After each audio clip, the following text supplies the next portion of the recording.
about 1 or 2 more minutes with people still logging in,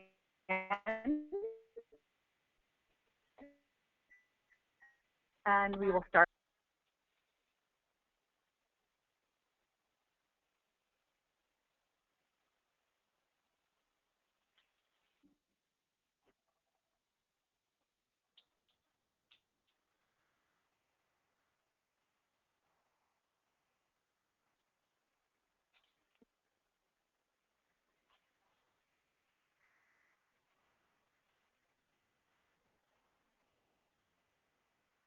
Hello, Zoom with folks logging in, and we will get started in a couple minutes.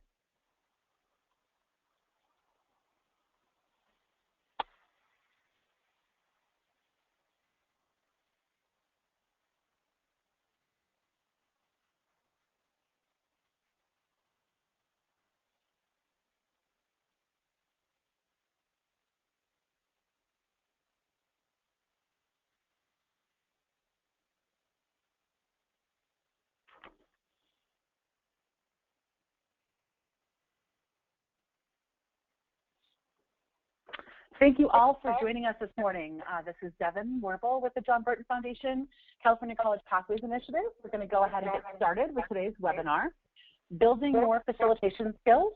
This is the second in the series of a 2-part series really focused on creating and facilitating successful meetings, including how to engage in the planning process, and also to work within the group dynamics to maximize success and the outcomes of your meetings. Next slide, please.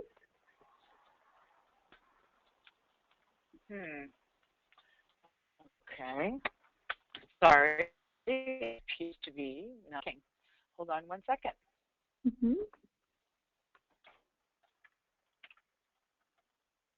There we go.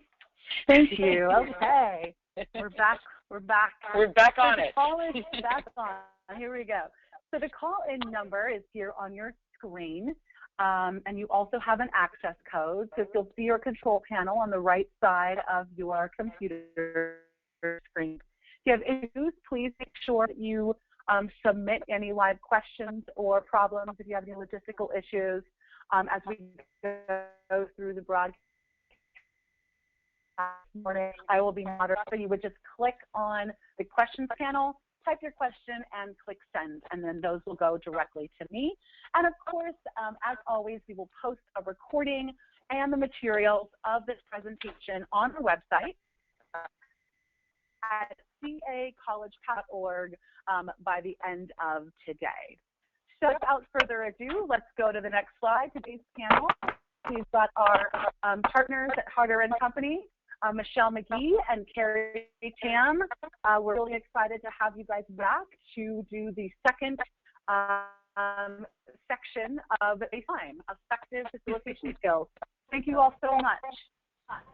Thank you, Devin. Thank you so much. Thank you, Devin. Good morning, everyone, and welcome to the webinar. My name is Michelle McGee, and my colleague Carrie Tam will introduce herself in a minute, but I can speak for both of us when I say we're really excited to be working with the John Burton Foundation to provide tools and techniques that we hope will be useful to you in the everyday work you all do for campus foster youth programs across the state, as well as for the nonprofits and other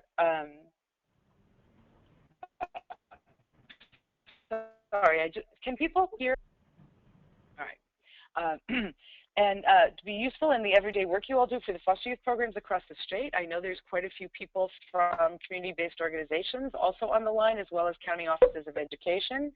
I myself spend a lot of time working in groups and teams, both in my prior position as a director at a transitional age youth program where we also served foster youth, and now as a consultant. And I know how important the quality of our interactions are to getting the work done. So we're really excited to present you with some information that reinforces what many of you already know, but hopefully gives you some new effective tips and tricks. Carrie, would you like to say hello? Sure. Thank you so much, Michelle. Good morning, everyone. My name is Carrie Tam, and I'm a research associate at the San Francisco office of Harder & Company. And my background includes working in the public sector and nonprofits with a specific focus on serving children and families. So I'm excited to be a part of today's webinar. Thank you so much. All right. Well, the purpose, and so we want to talk a little bit about, and Devin mentioned this is the second webinar that sponsored by the John Burton Foundation's California College Pathways Program. And the webinar was focused on getting the most out of your meetings, and we've been that reinforce what you know, some new ideas or helped you reflect on how do we maximize the use of our meeting time. And if you were all in a room with me, I mean, a meeting recently where you felt that it could have been organized and structured a little bit better, and that it would have helped you get more out of the meeting.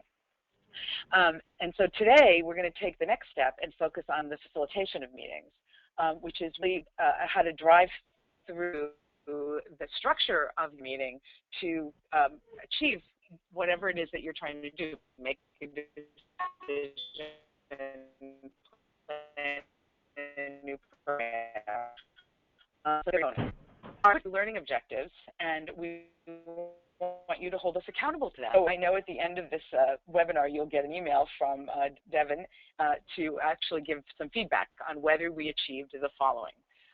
Helped you better understand how to effectively facilitate meetings, to learn some new tips in group dynamics, to gain some concrete strategies on facilitation during each stage of group behavior, which Mataj all know. Groups and teams move through different stages depending on what's happening in with the group. Then ready to use guide and tools to put in practice.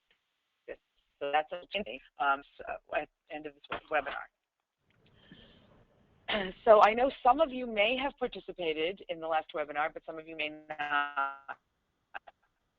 So we're going to just keep around effective meetings, and we want to pull forward some of those concepts and link them to what's being presented today. So one of the key concepts is the key to the meetings on track. There's the role, timekeeper, the participant, or ability to be fully present during the meeting,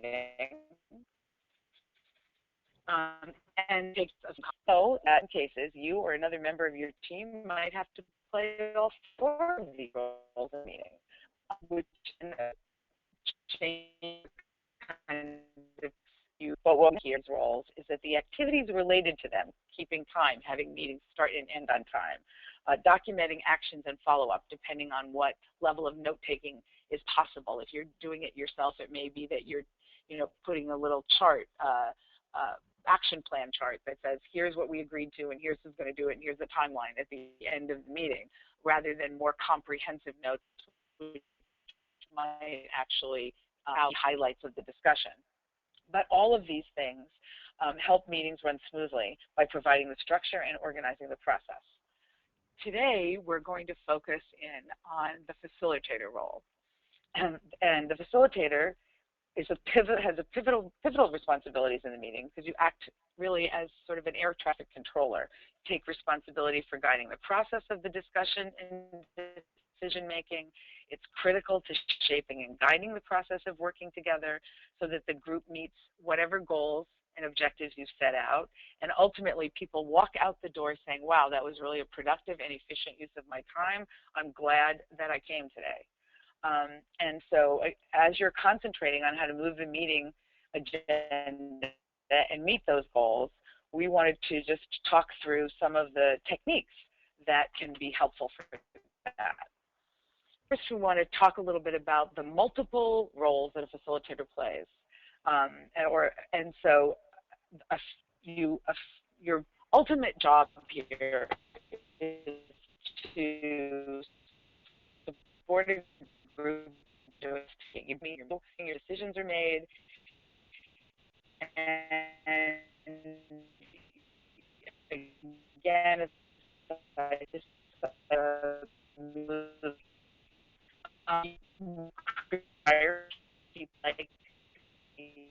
that meeting is the things that you will be trying ideas and this is how we're going to do it.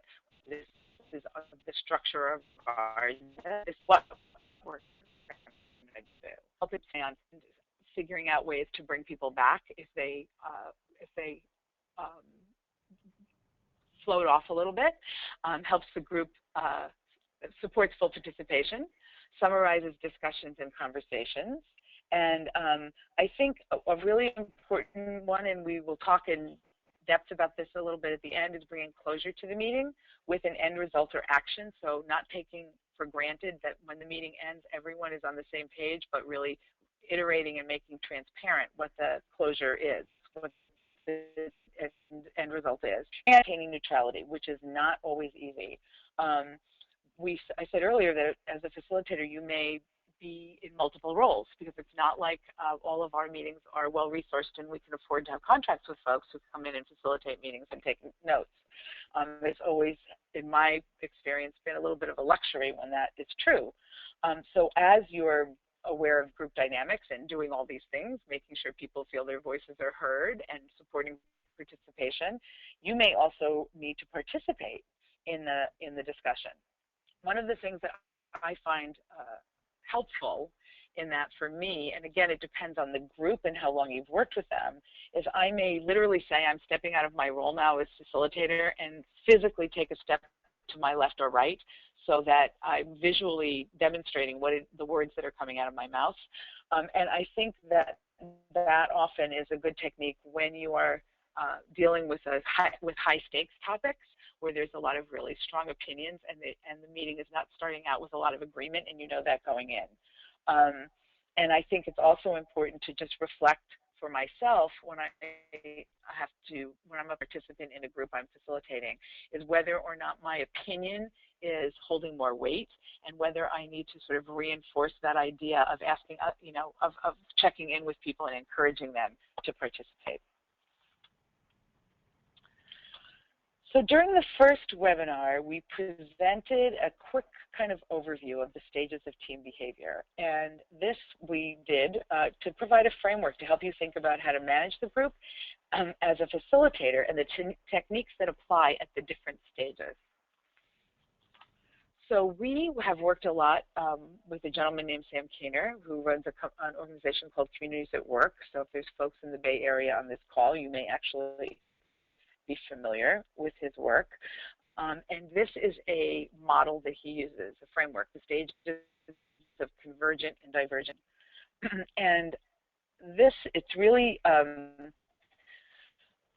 facilitator, we all need to understand the different stages of team behavior, and this helps us a lot when we're trying to move a group from having a lot of different ideas to agreeing on a few. And while the way groups operate is not necessarily linear, as we all know, I think to think about these days. I will look at the divergent thinking, and you see there's 5 practices. One of the things that we do in the regions were encourage people to bring all their ideas. We want to generate alternatives. We want to have open discussion, too structured. We want to gather everyone's points of view and get them out at this stage so they don't come back in.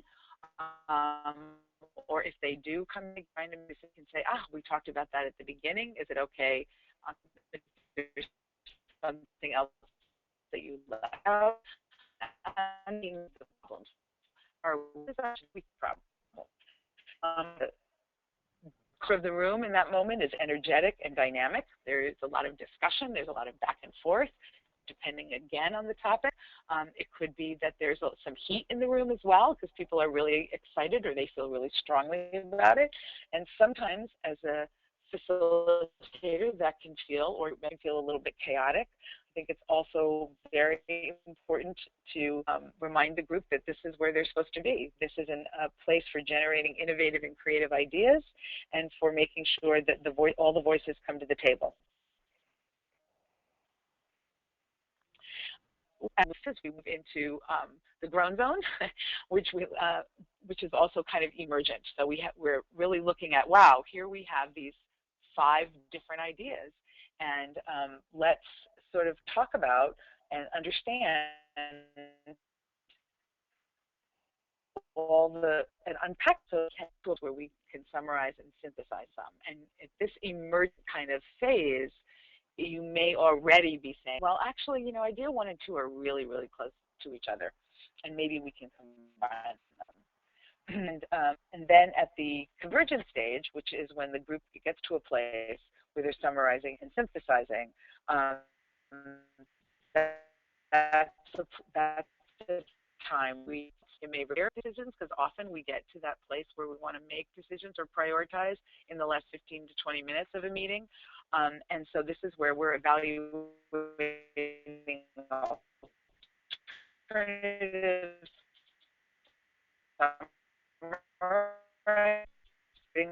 giving some clue to go for that it's not linear. When we're talking about fairly low stakes kind of decisions that are straightforward, or the work to return on interim strategy, it aimed in a sequential way. When it's more high stakes, if it's a tough problem, it's going to have a very long-term impact. Then maybe start process before we get to a place where we can agree on 1 or 2 options. This visual, I think, sort of represents this concept of when we have lots of ideas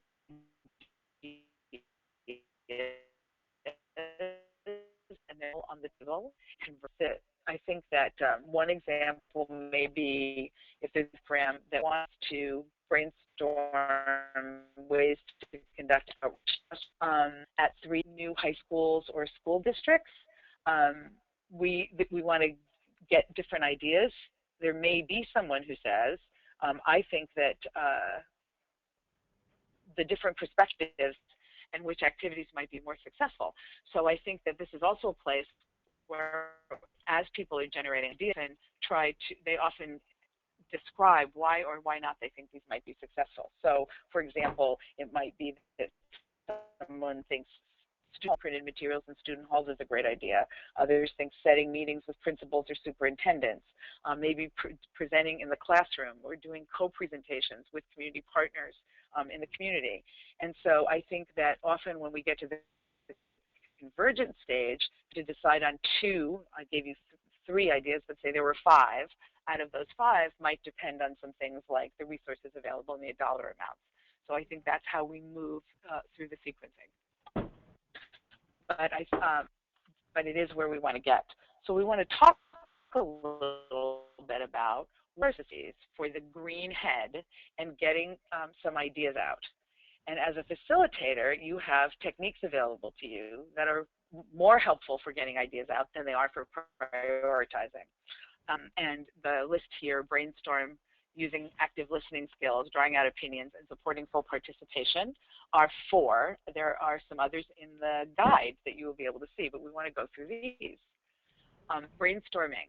So let's talk a little bit about best practices. And one of the things I want to say as a caveat here is I have often seen folks use brainstorming as a technique when you're trying to prioritize, and it doesn't really work. Brainstorming really works best when you're at the phase where you're, again, trying to get everyone's ideas on the table in a very short period of time. You're trying to help group members riff off each other's ideas, build on it, and to expand their thinking to be creative and address problems and create solutions. So I'm sure that many of you have participated in a brainstorm if you've been to a meeting in the past months, and maybe some or even most of you would have some opinions about how that went, and some things you might have changed. So I think that some of the best practice techniques are everyone should agree on the question or issue being brainstormed. So this goes back to the first webinar, which will be in your guide, is trying to be very clear about what the goals of the meeting are so that everyone's on the same page about what we're trying to do. Because that helps set us up for success, and then also can bring us back to this is what we're doing today. Don't spend too much time. I think some brainstorming sessions go way too long. 10 to 15 minutes is really optimal, 20 at the most, to get everybody's ideas out, to work really hard, not to criticize ideas. I think sometimes when there's a disconnect between what we're discussing and someone in the group or a couple of people in the group want to talk about something else, we're going to talk about some techniques for managing that. Many of you, I'm sure, use the concept of a parking lot. What is that idea? Let's write it up here, and can we agree to talk about it at the next meeting or in the last 20 minutes? Writing down the ideas on a flip chart in some summary form so that they're visible to everyone at the same time. I find this to be one of the most helpful things because I can check in the moment with groups to make sure actually capturing what they're saying.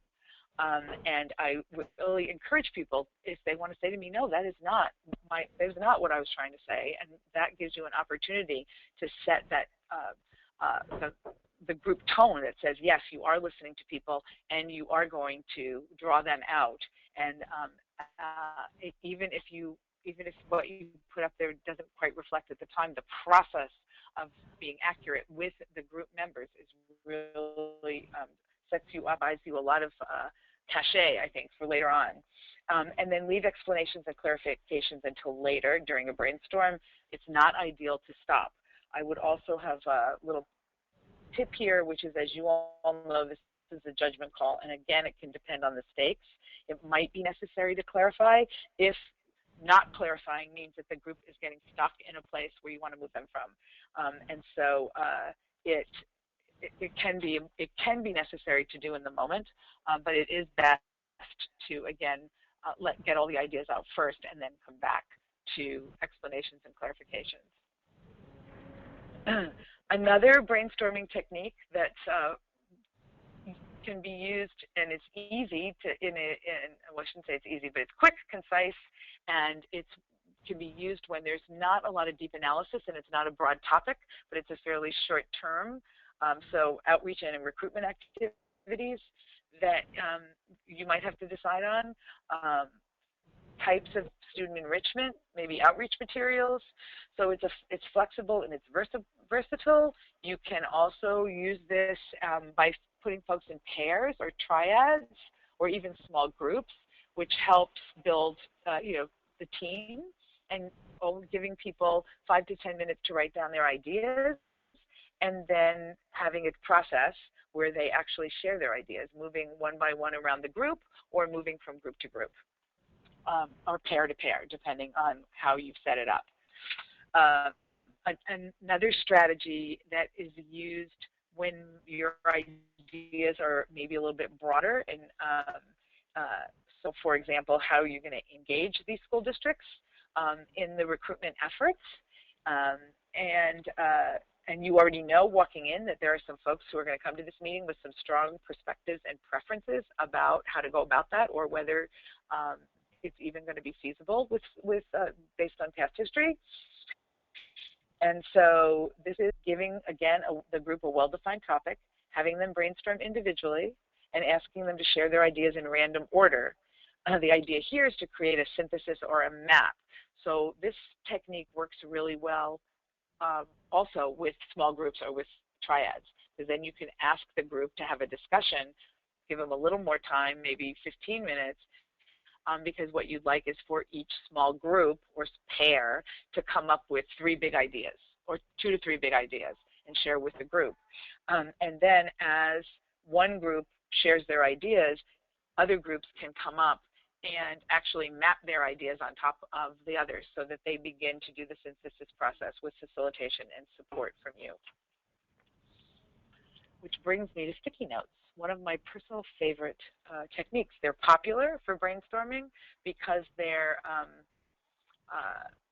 help visually demonstrate ideas. People write them down. You can actually move them around. It facilitates literally synthesizing. It's also interactive, and it's a great way to make sure that everyone's ideas are out, pulling them together, creating new ideas, and piggybacking on existing ones.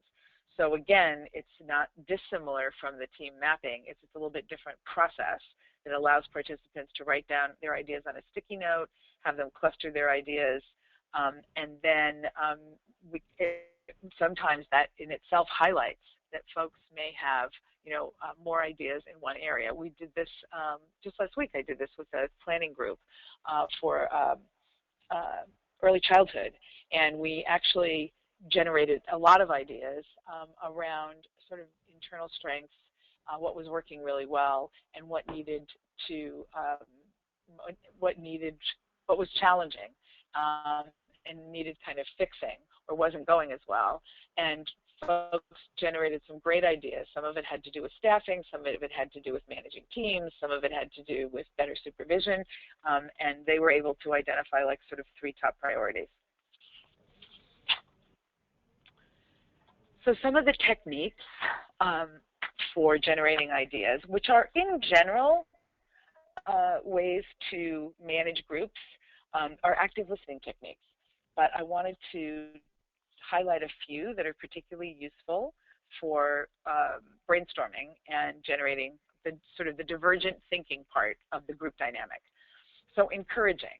So the purpose of encouraging is 2 things: to convey interest in the topic, and also to keep the person talking, so to have them get their ideas out. When it should be used is when group members appear to be disengaged or to draw out quiet members of the group. And examples of what to say is, I see that your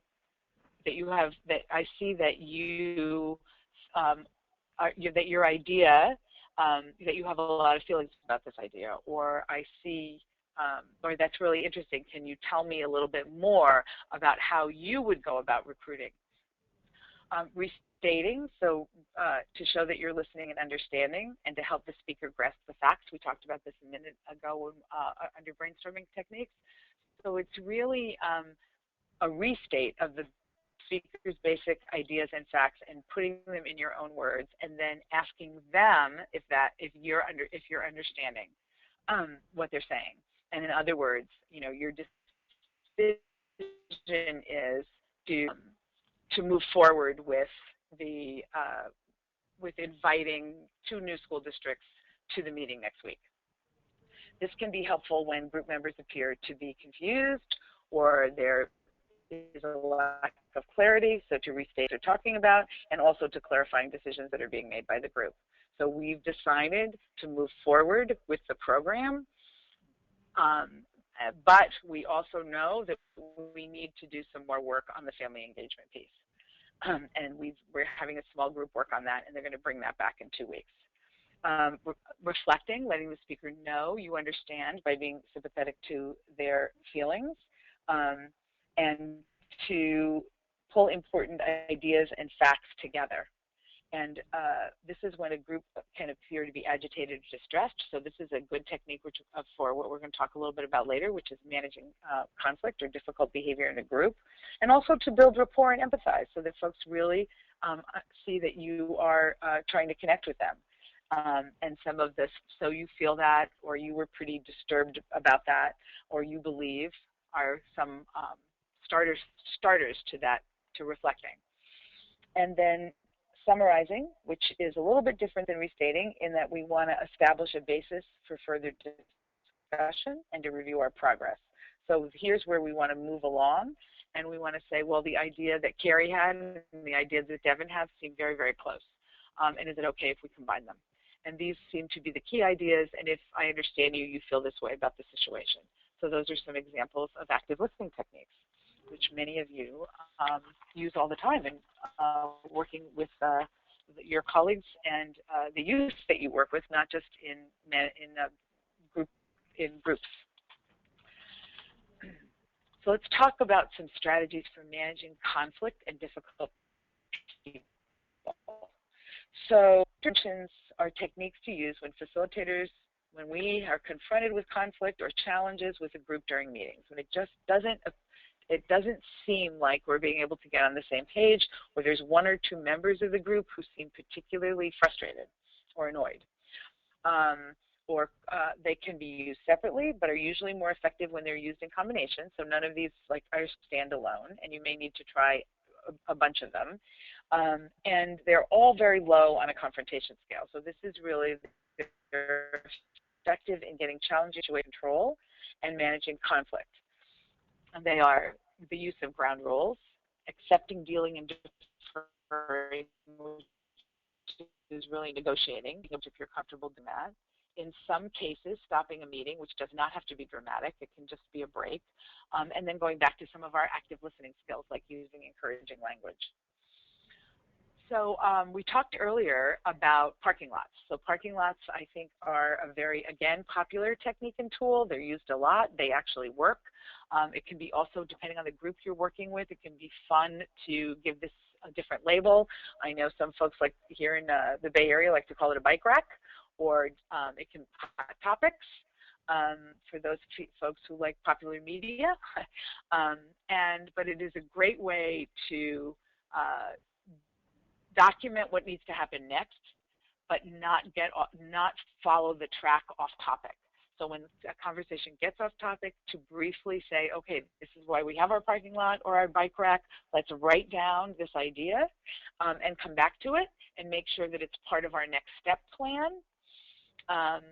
And decide how you're going to address it. So if someone in the group, if you've all come together to talk about outreach, and it's really a straightforward meeting. We talked about it earlier. We're using, 10, 15-minute brainstorm. You have a really strong outreach program. You just want to enhance it a little bit. We're thinking about materials mostly. And someone in the group says, really, that's not the issue. Really, the issue is recruitment, and how are we going to get the districts and the high schools where most of the foster youth in this region are enrolled to be connected to our networks. That's a good use of a parking lot, is to say that is a really important topic. Can we put it over here? And then negotiate at the end of the meeting for when you might address that topic. Ground rules. So ground rules can often feel awkward, has been my observation, because when we work with folks a lot, we think that they just seem redundant or unnecessary. And I don't, that again is kind of your call around when to use ground rules, but they are good to have in your back pocket when you need to roll them out, particularly if you've got a group that's going to be, it's a series, meet for a few times, or you're an ongoing group. And to have group agreements and ground rules at the very beginning, you don't need to bring them out every time. If you're going to meet over the course of a year, if you're an advisory group that meets all the time, but to have some, and this is also where you can add rules like turn off your cell phones, or we've agreed not to be reading our emails while we're in the meeting together. But it can also enforce ground rules that are more, we agreed no judgment, we're going to make I statements. I mean, there's a lot of ways to bring those back to a group when you want to enforce a certain behavior during a meeting, or just to reflect on say it differently, to reflect or to remind folks that we agreed that this is what we were going to do for this meeting. One, because I know they will feel differently about them. And then accept, deal, and defer. So when a group member actually can be confrontational or is frustrated and says, this is not what I came here to talk about. I thought we were going to do something else. We always, the meeting always goes in this direction. I was actually in a meeting last week that I was facilitating that was cross-public departments. So it was a cross-sector of public agencies, health, child welfare, housing, a couple folks, I think, from economic development, sprinkled with a few foundations that were funding some of this innovative programs. And the group had come together to agree on a program to address truancy.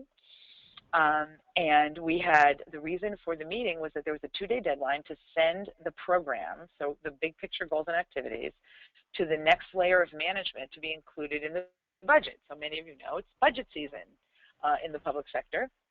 And if you want additional resources, you need to get those resources line itemed in the budget now. And for we moved past the divergent zone. We were like chugging along in the grown zone. We'd come up with some ideas. We were ready. People were like ready to vote and decide to move forward.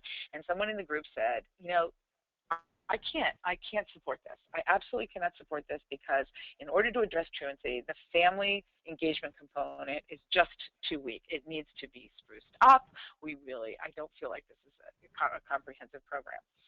So what we did is we said that everyone would agree that the family component is very important, but that we also had a deadline. So was there a way that we could have sort of a placeholder in the design that said phase 2, family engagement, strengthen the family engagement component, and make a deal to vote on this so that the program itself could get in the budget.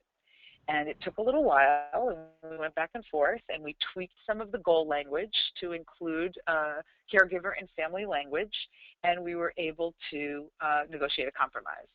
Because it was high stakes for people. If it didn't get in the budget, it might be delayed another year before there would be dollars for this program. I could also talk about times when it was not successful, but in this case it was, so we were excited.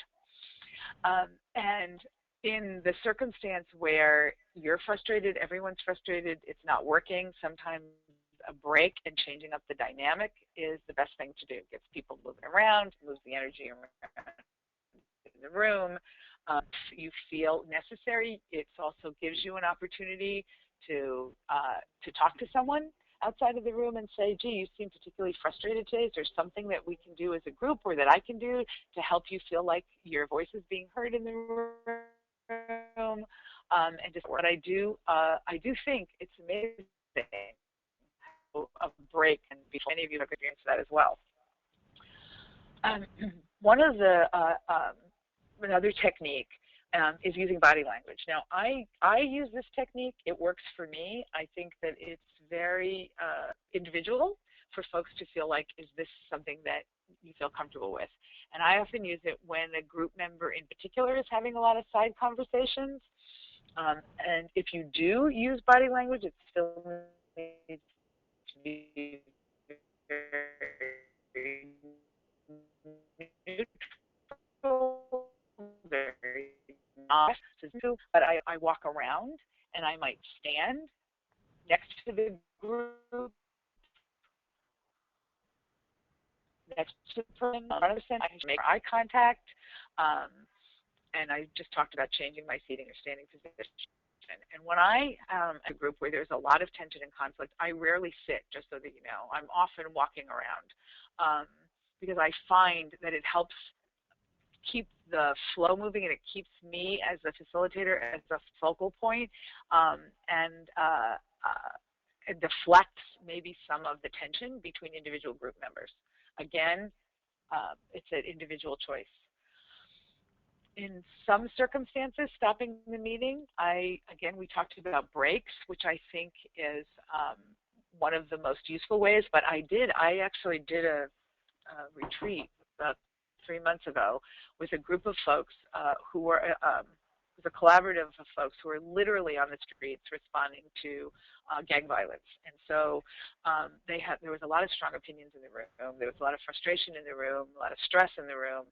And it was really, really difficult. There were a couple of people who just would not stop talking to each other in the meeting. It was very disruptive. Unfortunately, the room we were in was too small, which was something we talked about in effective meetings, is trying to have a great physical location that matches the number of people in your group. And so we actually did stop the meeting so that I could huddle with the chair and a couple of other people and see what we could do about it. And we came back and we did a different group exercise where we actually counted people off and moved them into different configurations. But you can also say things like, I sense we're losing people's attention and interest. Can we do a check-in to see where people are on this topic or on the time? And depending on the group, you can also say, we agreed, no side conversations, and just keep going, not even call anybody out. So I just want to notice something. We agreed on no side conversations. There are a lot of them going on. Can we hold on for about 15 minutes till we get to the break? And circling back to our active listening skills. So when group members are not participating, we can circle back to the things that we know work when we are trying to encourage people to participate. So asking open-ended questions and language to engage group members and encourage follow-up questions. So could you please tell us more about that? That's interesting. What do you think? I think it's also okay to call and say, can we take a minute and hear from make sure we're hearing from everyone. There's a couple of folks in the room who haven't said much. Do you have something to add? This would be a good time to do it. Because I find that it's very helpful in facilitating to make transparent what isn't transparent. So to take the sort of what's happening kind of under the table and put it on top of the table, which are things like not everyone had a chance to speak. And so I think sometimes just stating the obvious in a very non-judgmental sort of open way helps to shift what's going on in the room. So the last stage of our three-stage framework, divergent thinking, grown zoning, and moves us to convergent thinking. So how do we get people to move to a decision, to set priorities, make decisions, and to walk out of the room feeling like and actually having had the experience of a successful meeting? And in some cases, we talked about this in effective meetings as well, the responsibility of this group is not to make decisions, but to make a recommendation to a decision-making body. But even then, it's important that the group come together to make those recommendations. So there is, at this stage, a prioritization in the decision-making process. The sort of strategies for that are generating a list of options, agreeing on what the criteria are, voting is another way to do it, and summarizing and rating areas of agreement. So we're going to talk about two of those, which is priority setting and decision making. So one, talking about like the steps to narrowing down and prioritizing decisions. And I also think that priority setting is a helpful tool when you have a group of people who you want them to focus and generate their list of options. So for the first step, you use your list of options that were generated through the brainstorming process. Talk a bit about the collaborative, the Foster Youth Collaborative wants to brainstorm ways to conduct outreach. There were 10 options that were generated, and now you want to narrow them down to 3.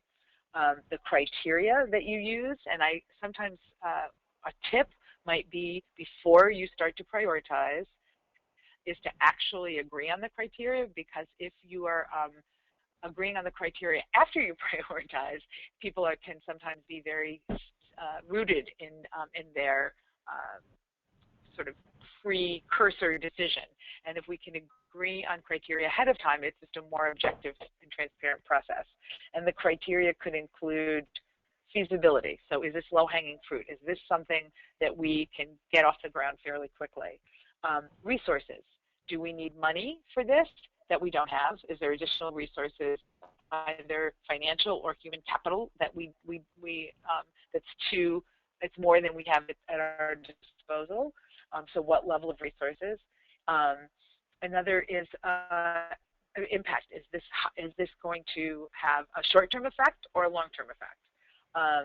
How excited people are about this particular activity, whether people really want to do it, and whether it's sustainable, or if it's important that it's sustainable. And one method for applying the criteria could be just high, medium, and low.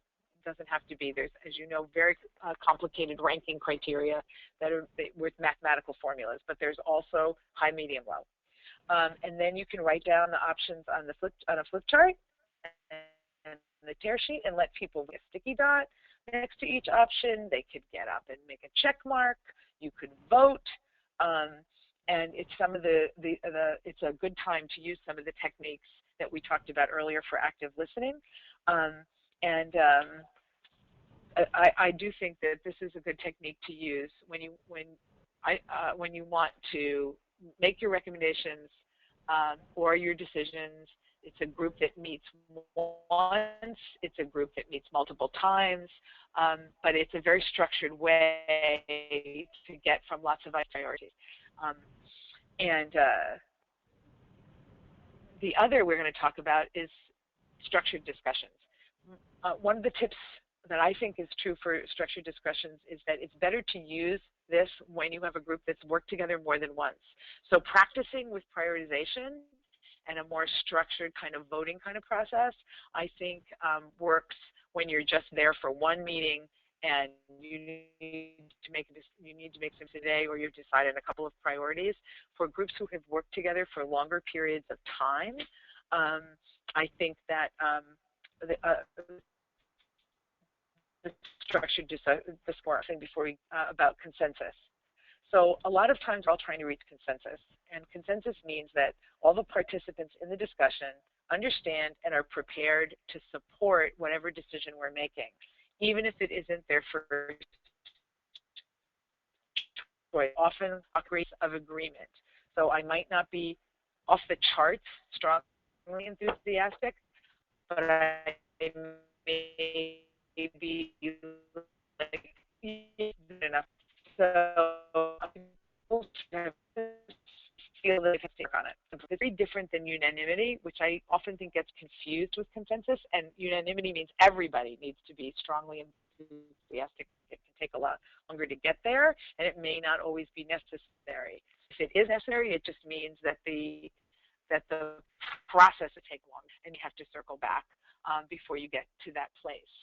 But I think that for me, one of the things that I sometimes do even on group work plans when I'm dealing with groups together a lot is write the definition I mean by consensus. And so this technique is useful when you're infusing the team with a sense of responsibility. You want to build consensus, foster collaboration, and ownership.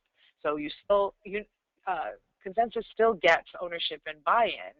It just doesn't get everyone walking out of the room feeling that they are that they strongly agree with every nuance of the decision. As with any kind of prioritization process, as we talked about earlier, charting down ideas is really important. It's, I think, capturing what people's actual words are is really great, and it really helps people take turns expressing their opinion. And then summarizing the areas of agreement and having the group discuss areas of disagreement. So this is, again, we're looping back to our active listening skills. We're paraphrasing, we're summarizing, we're reflecting, we're doing all the things that encourage people to work together in a positive way towards a common goal. And it's also great to stop the group at various points to see how close they are. So you can often take a show of hands and say, okay, how close are we? How many people at this moment would agree to this recommendation? And see, and if you've got 10 people in the room and you've got hands, then you know you've got some more work to do. If you've got 8 hands, it may be that you're going to be able to get to a conclusion a lot quicker, maybe in 10 minutes. And you can also do head nods. You can go around the room and have people say yes or no. So it really, again, depends on your own preference. One other way, that's a little more structured and that can work in groups with high stakes, or just even to have a more interactive exercise, is to actually do the red, yellow, green. So when a straw poll is taken, or you want people to kind of vote, you can use index cards. I've done this before, because you can buy them in these colors, which I did not know. I was used to cut out construction paper, but buying the index cards is a lot less time consuming. And the red is, I don't think we should proceed. The yellow is, well, I think I need a little more information, but I think we're on the right track, ready to go as is. And after that poll is taken quickly by this show of colors, it can be easy to know which way the wind is blowing, so to speak, and have more productive discussion. And so if we've got a lot of people who are at the yellow caution, that's an opportunity to go to go back to, to say to the group, okay, where is this yellow area? And to sort through the ideas and see where the additional discussion needs to happen. That's our decision making. And now Carrie's going to talk to you about closing the meeting.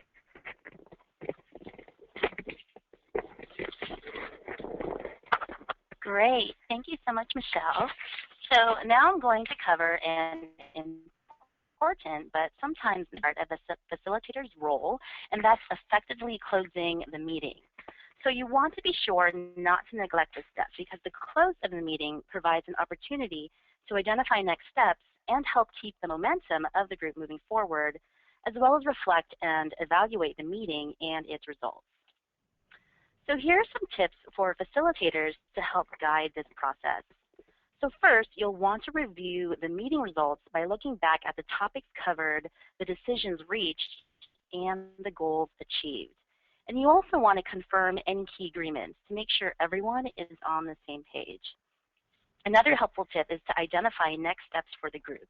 And this includes reconfirming the responsibilities and timelines for each task and who is taking them on. And you can write them down on a tear sheet or make sure they're recorded in the notes. Also, if possible, it would be helpful to determine when a follow-up meeting will be held, and that includes setting a date, time, and location. And this includes roughly defining what the purpose of the meeting will be, and you really want to just set the stage for establishing its goals and objectives, and this will help save time in the long run. Also, if it's appropriate, you want to evaluate the meeting through a feedback form or asking participants to quickly identify 3 things: what they liked most about the meeting, what about the meeting, and what they would do to improve the meeting. But if time is short, what you can do is to just ask each participant to share 1 word or 1 sentence that describes the meeting. And then finally, last but certainly not least, you'll want to congratulate the group for a job well done.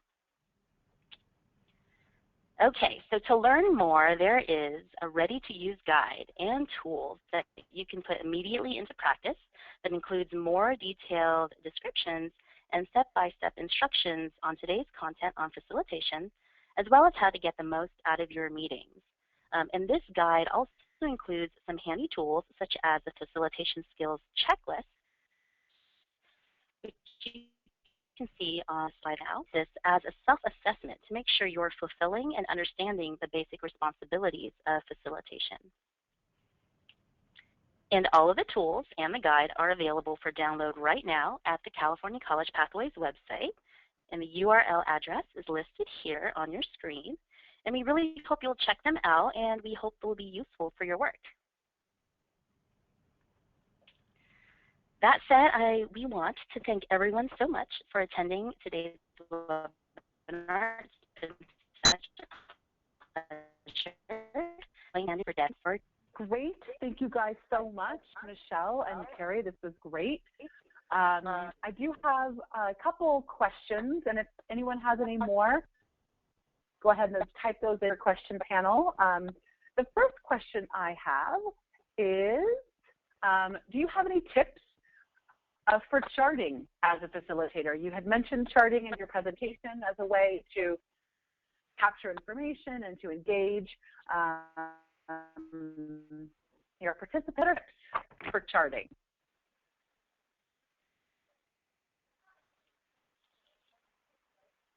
Michelle or Carrie? Can you hear me? This is Michelle. Oh, hey there. No, we couldn't hear you. Hi. That's okay.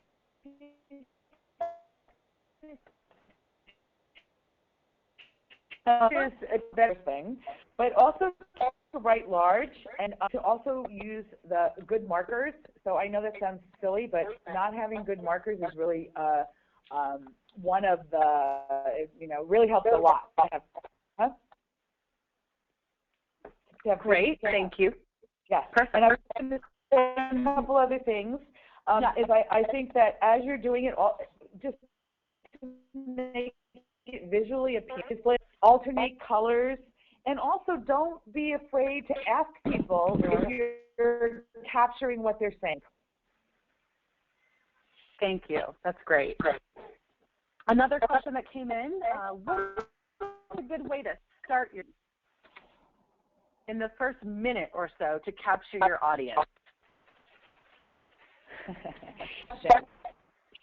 So I think a way is to actually talk about what you're going to try to accomplish and what your goal is. So the goal of our meeting today is we have 2 hours of our meeting. We are going to walk out with some agreements about enhancing and strengthening our recruitment program. And we're going to start and end on time. I almost always say that I want you to hold me accountable to starting and ending on time. And if at this meeting you feel like you're not being heard or that we're getting off track, I want you to let me know.